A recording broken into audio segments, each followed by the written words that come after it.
Good afternoon, everybody. Thank you very much for being here at the beginning of the semester, which I know is really busy for everybody. I'm going to talk to you, I'm going to show you a whole series of studies today and sort of take you through a little bit of pathway of my life and the work that I've been doing over the last sort of couple of decades and where we've come from, where we're going, how we got smarter along the way, and sort of now how a lot of this work is embedded in a larger picture of obesity prevention. So as we well know, physical activity, for a long time we've recognized the importance of physical activity. As far back as Plato and the ancient Greeks, we've realized the importance of being physically active in the overall development of children. But somewhere in the last couple of decades, probably a little bit longer than that, we seem to be exercising less and eating the wrong kinds of foods, and as a result, we've seen some quite startling levels of adult obesity levels. And this map from CDC is one of the more recent ones. As you can see, here in Ohio, we are not doing very well at all, and it's particularly prevalent in our state. But it really has forced us to begin to look at the kinds of research that we need to do to really begin to tackle obesity and the impact it's going to have on public health. The same is true for our children. I love this little cartoon. A lot of school districts now measure BMI, and the only good BMI part of this little boy is his thumb. So childhood obesity is also a major public health challenge. And for those of us who are interested in researching this topic, we need to really begin to think about sort of more innovative ways to get children moving and to tackle some of the issues around nutrition. Childhood obesity is a very complex issue, and these are just a few of the factors that kind of go into the equation of looking at obesity and how we can begin to tackle it. Obviously, from my side, I'm interested in the energy outside of things, and what I'm going to talk to you today about is just some of the ways in which we can approach promoting motor skill development and physical activity for young children.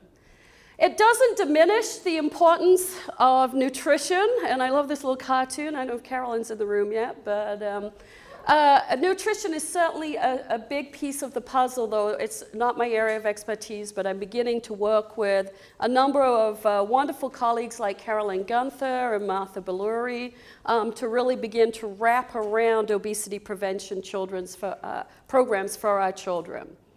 But my interest is in promoting physical activity, particularly with a subgroup of children who are economically disadvantaged and grow up with some considerable challenges to being physically active and having timely motor development.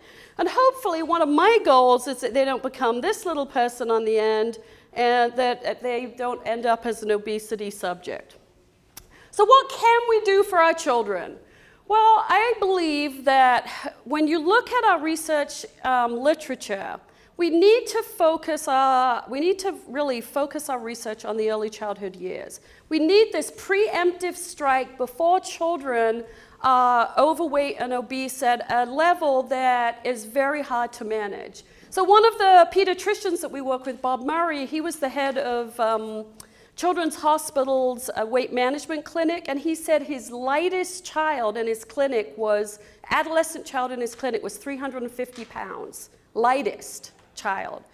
Once you get to that level, you've got challenges that you just can't deal with, and it's a real struggle to really make a difference. So I believe from a developmental standpoint, we need to look to these early childhood years and understand what is going on and how children learn motor development and how we can promote physical activity with them. So we need to take this developmental perspective, and my daughter absolutely hates me. She's now 13, but this is, there it is. This is her right here on the end in her diaper. And she was like, oh, Mom, you're not showing that again, are you? I'm like, yeah, it's a great picture. So we need to take this developmental perspective, and we need to begin to look at how motor skills develop and how we can promote activity. As we all know, I'm sure there's probably not a person in the room who hasn't heard of this particular guideline. All of our national organizations and healthcare groups like Centers for Disease Control and Prevention are in agreement that children should get 60 minutes of moderate to vigorous intensity activity on most, preferably all days of the week. This is a national goal that's really been out there for about probably 20 years now. More recently, they've also indicated that our children need to get aerobic activity along with muscle strengthening activity and bone strengthening activity. And what we mean by muscle strengthening would be just doing lots of bearing body weight and really trying to improve the strength of your muscles. Bone strengthening is a lot of impact work, and also a lot of sort of bearing body weight and using your body weight to really stress those bones and begin to strengthen them. What you may not know, and unfortunately this organization has not done a good job of getting it out to the masses, is that about 5 years ago we published a set of national physical activity guidelines for the 0 to 5 population.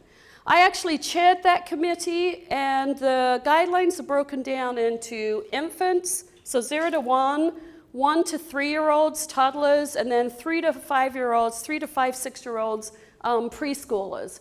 And what these guidelines say is that children who are in the early childhood age range should get 60 minutes of structured physical activity per day. What we mean by that is an adult's in charge, there are specific goals for the activity, and there is some kind of structure to facilitate those particular outcomes. In addition, these guidelines suggest that children need to get at least 60 minutes and up to several hours per day of unstructured physical activity. And that is the stuff that we actually more typically associate with early childhood, which would be playground time, going out and riding your bike, swinging on the swing, going in the sand pit and playing and digging. Those kinds of activities that begin to raise heart rate and build a little bit of strength, but the adult doesn't interfere. The child gets to dictate what they want to do. The third guideline is where a lot of my work has really focused, and it talks about the importance of young children developing fundamental motor skill competence. And in a minute, we're going to take a little sidestep into the motor development literature, and I'll define that for you. But essentially, just like the ABCs are important to learn as you start literacy, you need these fundamental motor skills to be motor competent, to be physically literate. The fourth guideline talks about safe areas to play, and the fifth guideline talks about educating caregivers about the importance of movement. And that involves both parents and also the child care centers, where a large number of our children spend a lot of their days.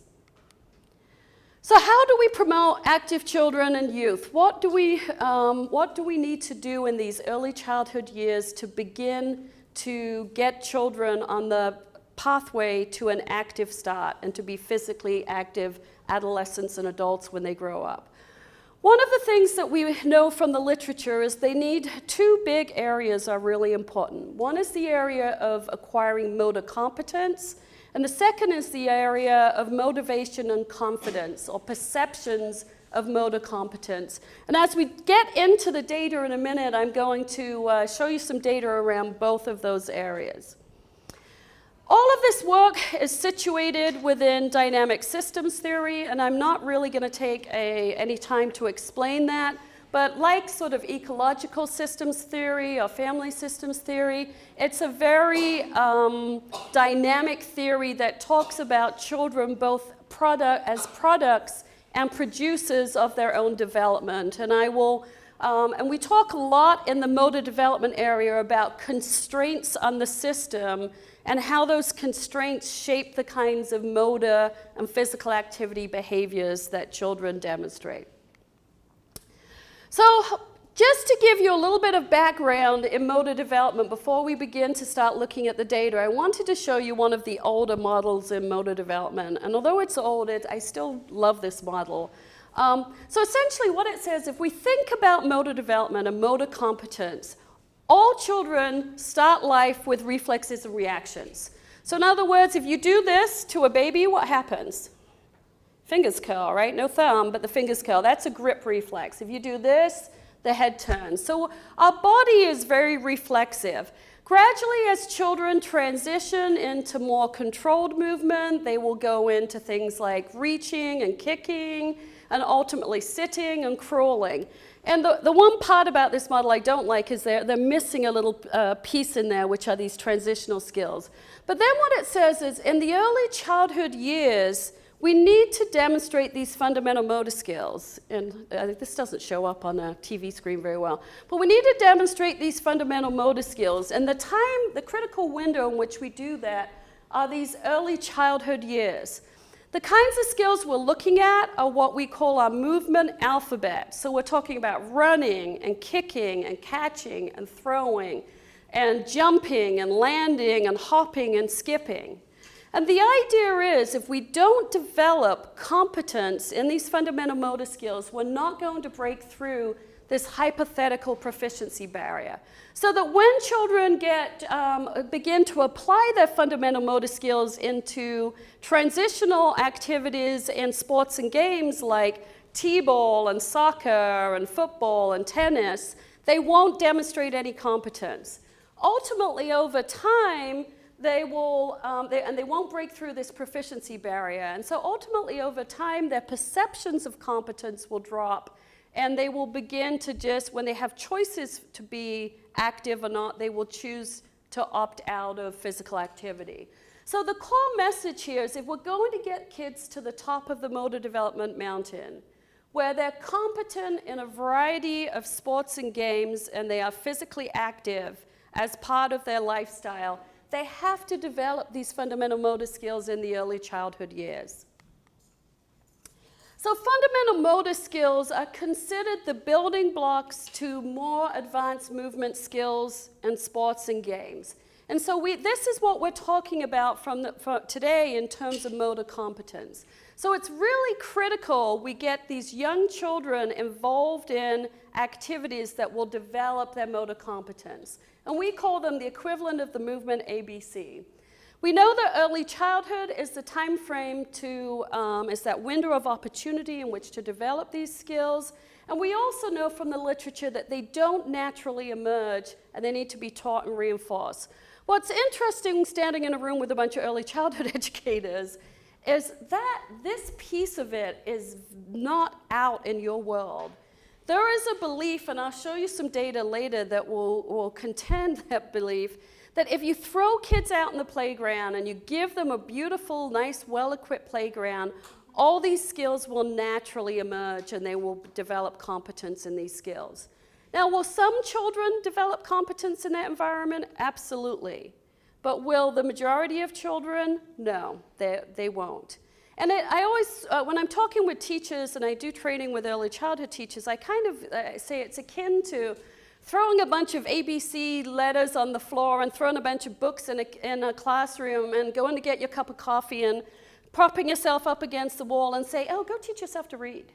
I mean, the children need appropriate experiences, and they need to be led through their developmental sequences in being able to master these fundamental motor skills. And I'll show you some data tied to that as we move through. So when we talk about fundamental motor skills, we're looking at two sets of skills in the way we assess our skills. One group of skills we call locomotor skills, and that's where I just move my body from one point in time to another. So one point in space to another. So run, hop, skip, gallop, slide. Slide is this, if you don't know what a slide is, a sideways gallop. Leap, 1 foot to 1 foot, and jump. All you early childhood people are confusing your kids, because when you talk about bunnies, you say, oh, hop like a bunny. Well, hop is 1 foot to 1 foot. Only amputee bunnies hop. So jumping is what bunnies do. So when we get them, we have to put them straight. Object control skills, skills that involve manipulation of objects. So things like throwing, kicking, punting is where you would kick and drop a ball onto your foot. Catching, rolling, bouncing, hand dribbling, striking, any kinds of either baseball strike, tennis strike, even volleyball kind of striking. So these are the sets of skills that we're interested in developing in our children. But we know from years of good developmental data that children don't just naturally develop these skills, that they actually pass through a series of fairly predictable sequences of movement. And we call them developmental sequences, just like a lot of people do. And in the motor area, we've identified developmental sequences for about 10 skills, and I want to just give you an example of one skill. So here in throwing, we know there are 5 stages to learning how to throw a ball. And when we're talking about throwing a ball, we're talking about being able to throw a ball at the end with a lot of force and distance. So the stage 1 is what we call a chop throw. Kid will stand. If I'm throwing to Laura, kid will stand facing, arm will come from the ear, and the ball will just go down. Stage 2 is what we call a slingshot throw. So we do this. We see this kind of pattern here. Stage 3 now, they begin to step and throw, but they do it with the ipsilateral foot. In other words, the same hand, same foot. And the reason being is it's a lot easier to wire your brain with an ipsilateral pattern, same hand, same foot, than it is a contralateral pattern. By stage 4, they're now stepping and throwing with opposition, but you're only seeing the arm come from the ear. And it's not until we see a stage 5 that we actually get some mechanical efficiency and some good biomechanics where the arm comes back, they step, they throw, they follow through, there's segmented trunk rotation, and there's enough force and power now to begin to apply that throw into a sport like baseball or softball or some of our other sports. So let's test. So remember these. Chop. 1 is chop. 2 slingshot. 3 ipsilateral. 4 contralateral. 5 is wind up and follow through. So let's see. Here you go. Let me duck down. See what this is. Oops. What stage? 4. Uh-huh. Good. What about this one? What stage? Uh-huh. All these kids have been told one thing: throw the ball as fast and as hard as you can, make it go as far as you can. And so if you were to test, and I could show you tons and tons and tons of different videos, but I don't want to get sidetracked, but what you will see is you see qualitatively different patterns of movement. This pattern of movement has no function within a sporting and physical activity environment. This pattern of movement begins to have more function, and certainly once you've got this, you now can begin to get into a sporting environment and be successful and actually enjoy it. So I could go through each of these skills and show you stages, but one of the things I actually like to teach early childhood teachers are these stages. Because they come back to me and they go, oh my goodness, I was blind. Like I now look at my kids on the playground and I see a stage 3 run and a stage 2 run, and I start seeing all these developmental differences. Interestingly, we know there's a relationship between fine and gross motor development. So the kids that struggle with the handwriting and fine manipulation and stuff like that are also the children who are struggling gross motor-wise. And so I do the little magic trick when I go in, and I have the kids skip, and I'll look at them and I'll say, great handwriter. Ooh, yeah, handwriting's really struggling. You know, pretty good handwriter. And I can tell, based on some of these fundamental motor skills, how they do with that fine motor control. So we have what we call our 60% chart, and this was some data that was collected on a fairly large sample, probably back in the 70s and 80s, and we probably need to repeat it now. And I suspect it's probably got worse. But essentially what this shows you is age along the bottom and then skill and stage. So you can have a general sense. So if you look here, 3 to 5-year-olds, you can get a sense that, well, they're hopping around to stage 2, they're striking around to stage 3, and so on. And it gives us a basic sense of where we would expect the average child to be. Obviously, I'm talking to a bunch of developmentalists. We recognize that this is typical data, and there will be kids who will be much more in advance of this, and there will be children who will be much behind this, but it gives us a good sense of where to position our activities and what to do with our kids. So let's transition now into my actual research after giving you a little bit of background. So we're at a point in time, CDC has put out a few years ago a report on physical activity and health. I mean, we have unprecedented empirical evidence that talks about the importance of physical activity, yet we know some of our most vulnerable children growing up in disadvantaged environments, don't have an opportunity to be physically active. So I'm going to show you some baseline data. I'm probably looking at the time, going to whip through the qualitative stuff, and then I'm going to show you the intervention data that we have from my work. So the first sort of question is, what happens to children who grow up in disadvantaged inner city environments where there are very few opportunities to be physically active? What do we know about their motor skill development? And we've used an instrument that we call the TGMD2, the Test of Gross Motor Development 2, and it actually will score them on locomotor and object control skills separately. You can get a standard score and you can get a percentile rank. It is very well normed. It's normed on census data, and it's a really, really solid instrument. So this first set of data came probably about, 10 years ago. And what you're looking at here is locomotor skills on the left-hand side and object control skills on the right-hand side. And you've got females are in yellow, males are in green. And essentially what you see here is all these children, the average kid is below the 25th percentile for motor skills. So these are children in a Head Start program in Flint, Michigan. What we see is there are no significant differences for gender for locomotor skills, so running, hopping, galloping, the same. But when we look at object manipulation skills, object control skills, we see significant differences between the children. And I think, if I remember the data, I think it was like 92% of the kids in this sample were below the 25th percentile. So significant developmental delays. Jackie moves to Houston. We do some similar work.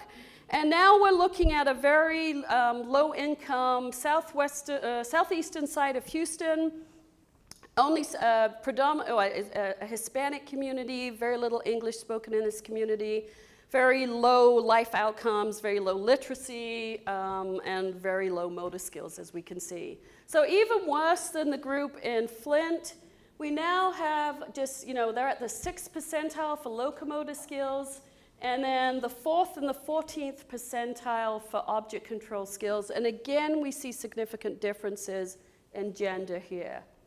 So girls are consistently showing delayed, everybody's showing delays, and girls are consistently worse in object control skills.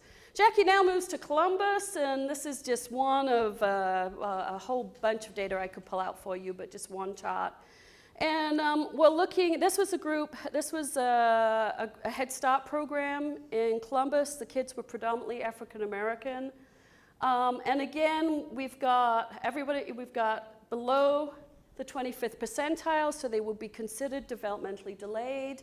And then girls are worse than boys in object control skills. So essentially, what we are consistently finding is that children from disadvantaged environments are delayed in their fundamental motor skills, and girls are worse than boys in object control skills. Every little arrow there represents one of my grad students who's gone off and could show you data from their state. And interestingly, we found this data. There isn't a lot of rural data, but we have found this data from urban centers and also out in rural communities. What about their perceptions of competence, though? How do they perceive themselves? And so here we're looking at children and how they believe that they are functioning from their motor competence standpoint. And what we have used here, although we're in the process of validating a new instrument, is Susan Harter's pictorial scale of perceived competence and social acceptance. And it's the subscale that gets at physical competence that we actually use. So we asked the question, we know they're delayed, But how do they perceive themselves? What are their perceptions of competence? The way this instrument goes is I would say to Jessica, this little girl's not very good at skipping, and this little girl's really good at skipping. Which little girl are you like? And she would point over here, because she feels really good about herself. And then I would say, are you really good at skipping, or are you pretty good at skipping? And so essentially, you've got a 4, 3, 2, 1 ranking, and there's multiple pictures. And psychometrically, it's very, very strong. It's been used in all kinds of disciplines. And it's well done. So what about our children? Well, this was some data from Columbus, and their perceptions of competence are actually pretty high. So we see a 3.28 there, which means I'm pretty good at this skill. So we've got this mismatch between what they can do and what they perceive they can do. Now, if you've worked with young children, that's not surprising. You run them across the room and you go, hey, who's the best? They go, me, I'm the best, I'm the best. And they could have come in, 15 minutes after everybody else, and they don't get it. That's great. I see that as a valuable resource to intervene on in young children. But later what we know is that as they shift into that more concrete operation stage of cognitive development, and they really begin to evaluate better, and they can look around the room and I can go, you're really good, and you're really good, and you're really pretty good, and I'm not very good at this. And so what we see is if their actual competence is low, by about second grade, there's this huge drop in perceptions of competence. And then at that point, once their perceptions of competence drop, it's very hard to get them motivated to engage in activity. While we've got them right here, we are in a win-win situation because they think they're awesome and they'll do absolutely anything for you, and they love being active.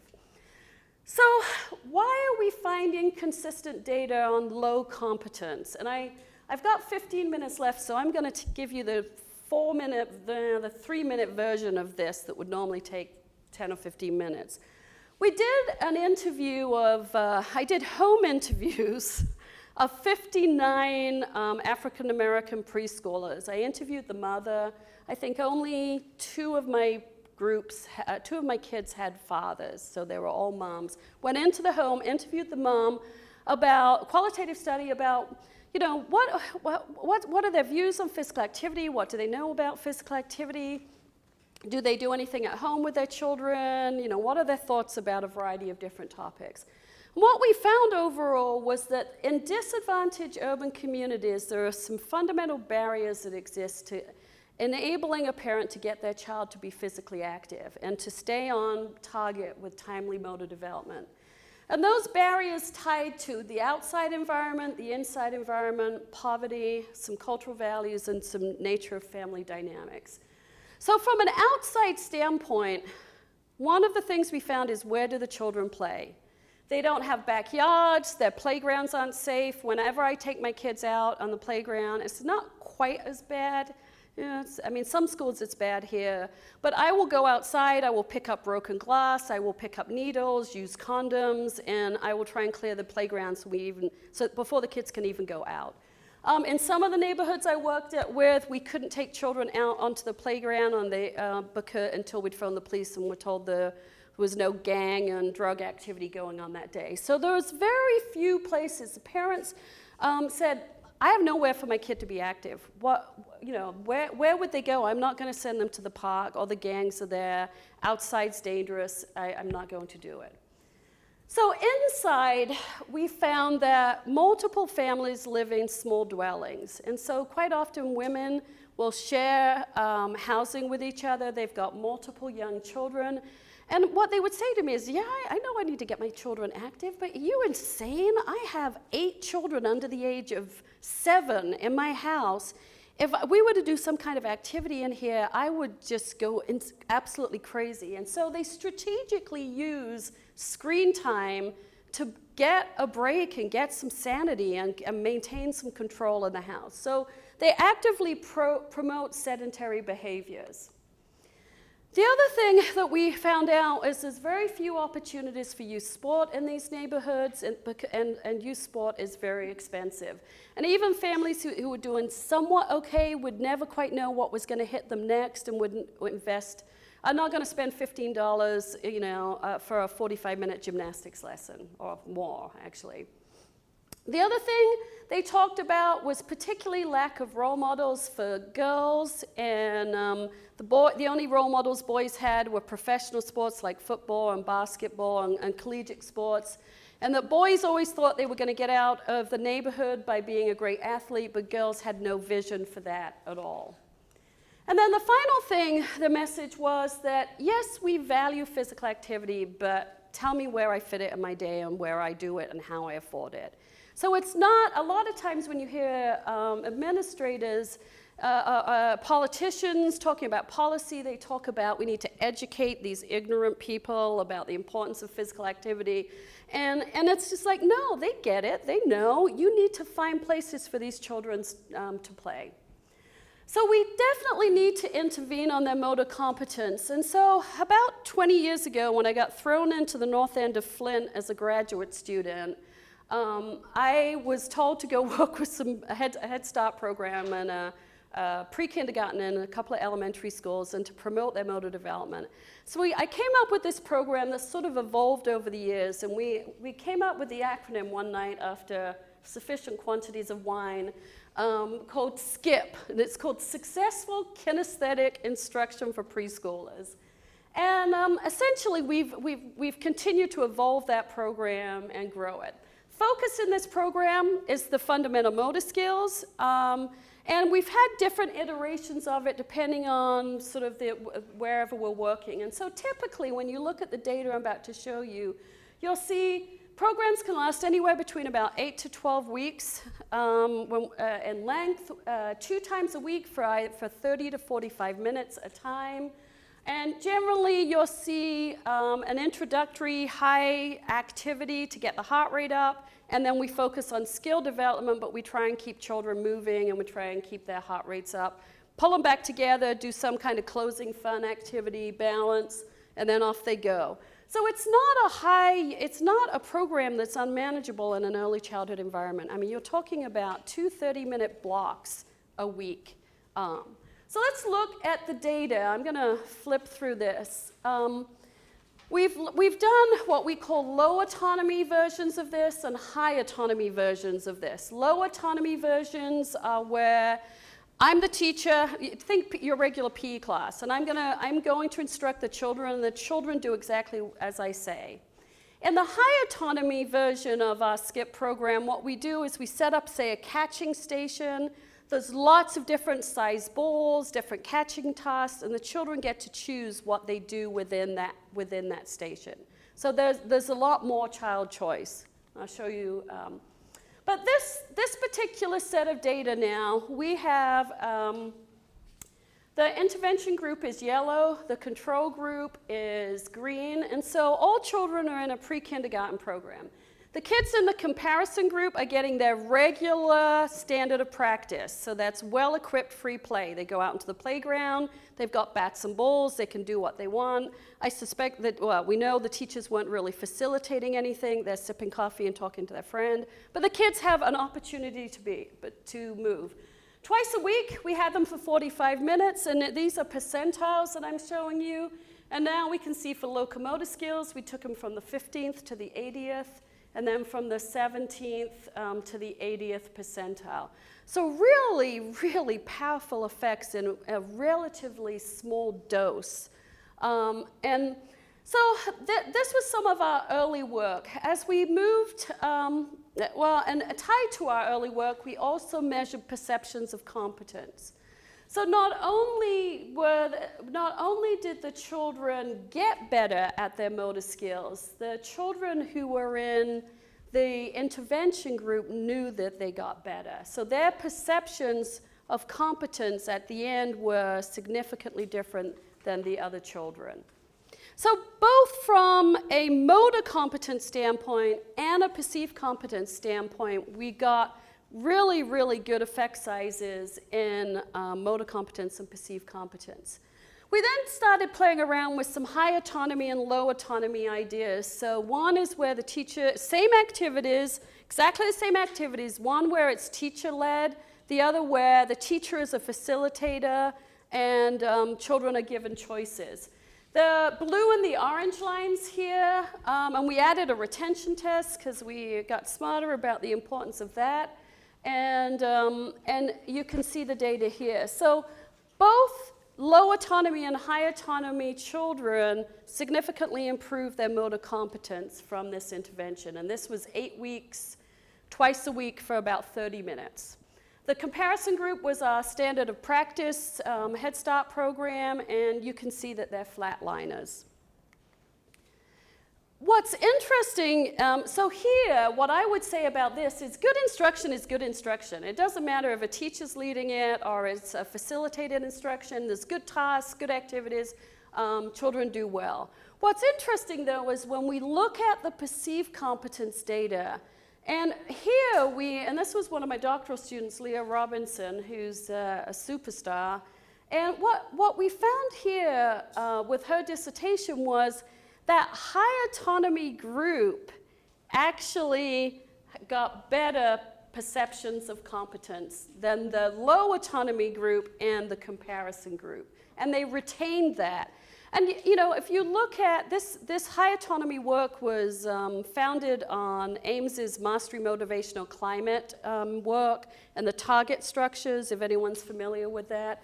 But, and so you would actually hypothesize this, but you quite often don't see it in young children. And it was interesting to see that these kids in this high autonomy environment really, really understood how much they had improved. So more recently, one of my colleagues, Phil Ward, over in physical education, said to me, yeah, but you keep getting the Jackie effect. And I'm like, what's the Jackie effect? And he's like, well, you're out there, you're experts, it's you, or it's your grad students who are really trained. You know, you can't run around the world helping all these children. There's only one of you. So can you take this and deliver this to early childhood teachers? And at that point, I was like, oh, I don't think so. And I'm like, these people have no background in physical education. And so, I mean, those of you in the early childhood area know that in Ohio, there's no requirement for a single class in physical education or motor development for our early childhood licensure students. So the majority of them have no background in how to facilitate this. And so trying to train them on a curriculum that we intuitively know how to do was a big challenge. And so this past spring, one of my recently graduated doctoral students conducted a study where we went out and we trained a group of early childhood teachers. And then we had a group of comparison teachers. And what you can see here is you've got T-skip group and the comparison group. So this is pre-post on T-skip, and this was only object control skills, I should say. So what you're looking at is the overall data here, and we're focused on that because I'm running down on time.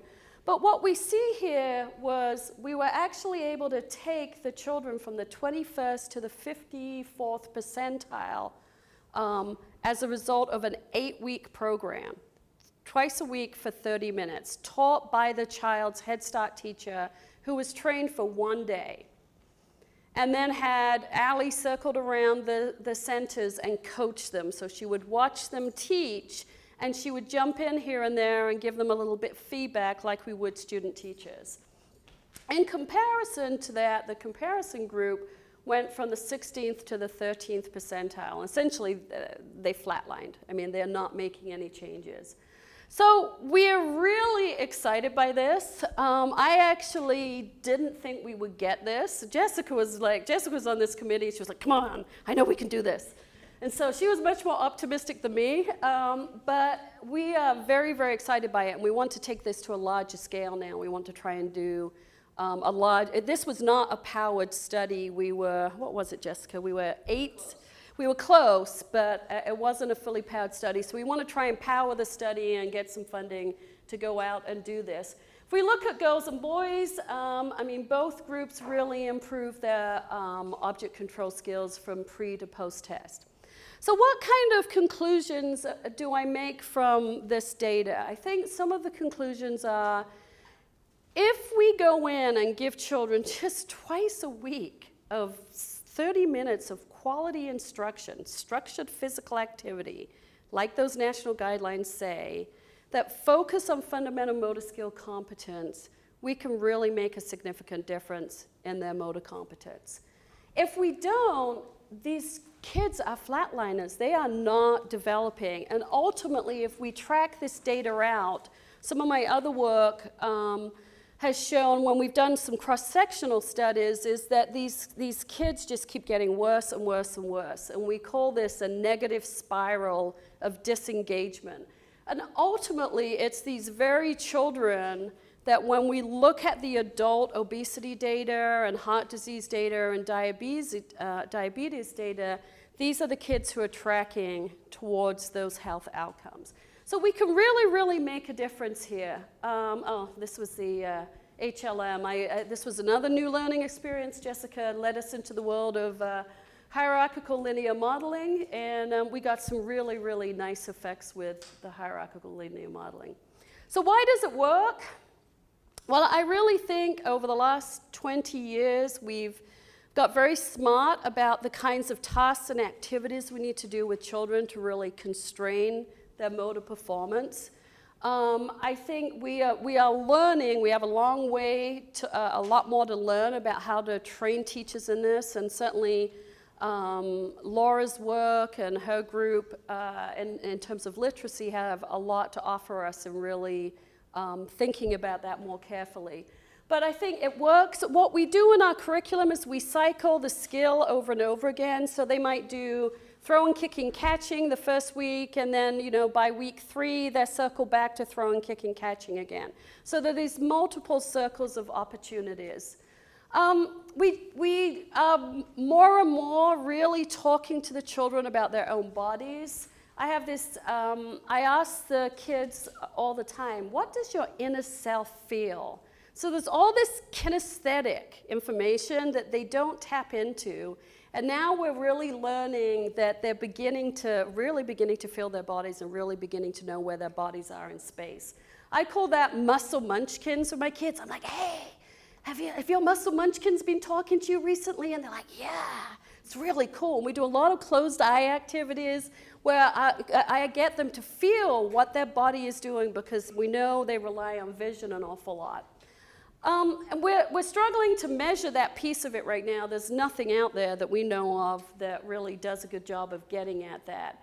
The other thing I think that I'm really interested in is this notion of trying to teach the children about task persistence, that ultimately task persistence equates to outcome. And you're going to hit failure, but let's come back at it again, let's try it a little bit differently, and let's keep persisting. And we're really seeing some huge changes in that. And interestingly, the teachers are reporting to us that's rolling over into the classroom, into their, into their mathematics and their literacy, where they can tie right back up. So I think the wonderful message is, yes, these children are in environments that don't support their timely motor development, but with the kinds of work that we're doing, I believe that if we can get out there and begin to change policy and begin to get better curriculum in our Head Start centers, we can really put all children on the pathway to an active start. The other thing, just to finally, last slide, wrap it up, is we're now beginning to talk about wraparound programs. Yeah, Keely, that's you. And so I'm working with Keely Pratt and Caroline Gunther and Bob Murray, and we're sort of talking about obesity prevention from an activity and nutrition and a family and a pediatric side of things. And so not just motor, but a whole program that wraps around children within their childhood centers. So acknowledgements, there you go. That was my wedding about 3 weeks ago in Las Vegas. And thank you very much for listening, and I'm happy to answer some questions.